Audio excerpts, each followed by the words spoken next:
చట్టం బండికి చుట్టమా అని నమస్తే తెలంగాణలో ప్రధాన వార్తిక ప్రధాన హెడ్లైన్ రాశారు మెయిన్ పేపర్ లో.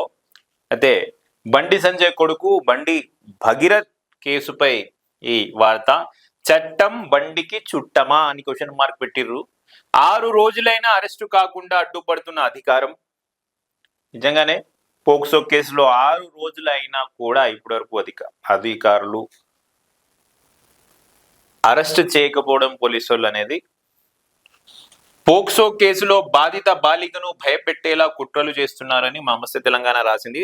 తనపై లైంగిక వేధింపులకు పాల్పడ్డారని బాధితురాలు ఫిర్యాదు చేస్తే కంప్లైంట్ తీసుకోకుండా 6 గంటల పాటు ఆటలాడించి పోలీస్ శాఖ ఎఫ్ఐఆర్ నమోదుకు కాలయాపన చేసింది. మోదీ సభలో ఆత్మహత్య చేసుకుంటామని బాధిత కుటుంబం బెదిరిస్తే తప్పని స్థితిలో ఎఫ్ఐఆర్ నమోదు చేసింది. చట్టం అధికారంలో ఉన్నోడికి చుట్టమా? 6 గంటల పాటు ఆ అమ్మాయి తరపు బంధువులు కుటుంబ సభ్యులు అక్కడ పోలీస్ స్టేషన్ లో వెయిట్ చేసినా కూడా ఎఫ్ఐఆర్ అనేది నమోదు చేయలేదంట. ఆఖరికి మోడీ ప్రధానమంత్రి నరేంద్ర మోదీ గారు వస్తున్నారు, ఆ సభలో మేము ఆత్మహత్య చేసుకుంటామని చెప్తే మాత్రం అక్కడ ఎఫ్ఐఆర్ చేయలేదని, ఆ కేసులో ఇలా జరిగిందని నమస్తే తెలంగాణ రాసిరు. నేను మీకు చెప్తున్నా, మొన్న పోక్సో కేసు నమోదైతే ఆ నిందితుడిని 2 గంటల్లో అరెస్ట్ చేసిండ్రు. మరి అలాంటి పోక్సో కేసులో కేంద్ర మంత్రి కుమారుడు భగీరథ్ ను అరెస్ట్ ఎందుకు చేయట్లేదు? చట్టం బండికి చుట్టమా అని రాసిరు.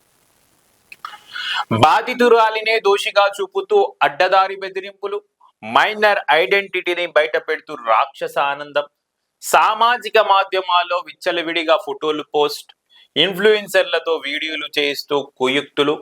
ఆమె ఫోటోలు వీడియోలు లీక్ చేసింది ఎవరు? పోక్సో కేసులో ఎఫ్ఐఆర్ బయటకు ఎలా వచ్చింది?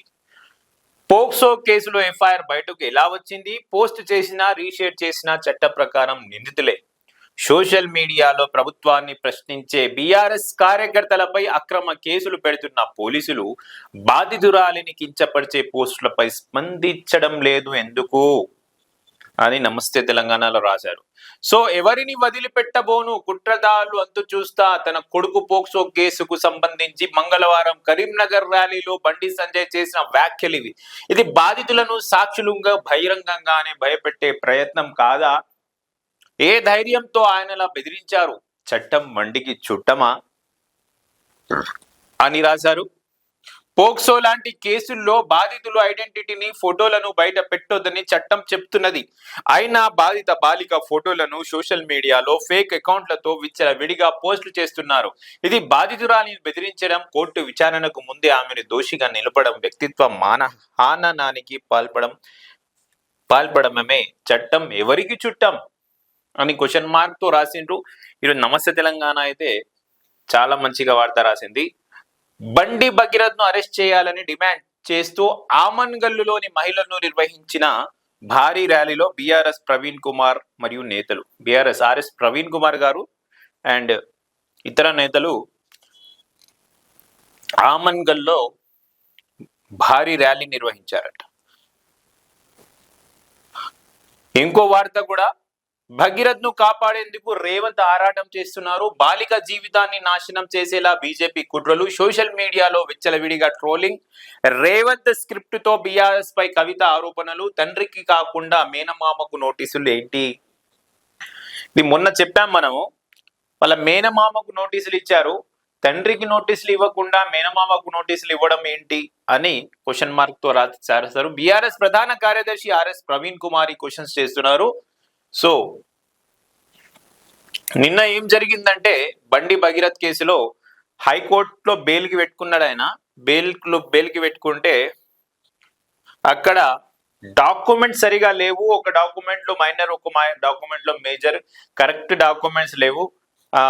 కరెక్ట్ డాక్యుమెంట్స్ వెరిఫై చేయాలని కన్సెంట్ పోలీస్ స్టేషన్ కి హైకోర్టు ఆదేశించింది. పిటిషనర్ భగీరథ్ ప్రత్యేకమా? మీ కేసు ఎందుకు అత్యవసరమో చెప్పాలి. పోక్సో కేసు వర్తించకుంటే ఆధారాలు చూపాలి. బండి భగీరథ్ మధ్యంతర బెయిల్ పై హైకోర్టు వ్యాఖ్య. ఇరు పక్షాల వాదనల తర్వాతే నిర్ణయం అని వెల్లడి. నేడు తీర్పు వెలువడే అవకాశం. ఈ రోజు తీర్పు వెలువడే అవకాశం ఉంది ఈ కేసులో. సో ఇరు పక్షాల వాదనలు విన్న తర్వాత నిజంగా వాళ్ళ ఐడెంటిటీస్ ని వెరిఫై చేయండి, మైనర్ ఉన్నారో మేజర్ ఉన్నారో.